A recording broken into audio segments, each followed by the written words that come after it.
So, meron kami nakita. Ito yung kanyang ghost employees. 11,000 contractual employees na ang budget nito ay 708 million pesos a year. 708 million pesos a year. So, dito natin makikita na yung hypocrisy ni Mayor Duterte na sinasabi niya yung contractualization, yung ENDO must stop, STOP. Pero kita nyo rito, since ilang years na, 12 years, yung mga contractuals niya. Pero ang masama nito, ito, mga hindi tunay na tao. Ito ay nasa payroll, and may COA report ito.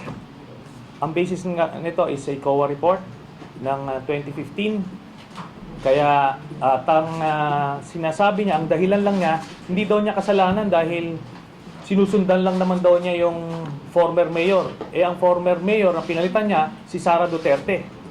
Ito yung na-verify namin at na-validate namin. Yung sinasabi ko sa inyong mga illegal drug protection racket, hindi pa namin nakukumpirma yon, pero doon papunta yung mga impormasyon na nakakalap namin.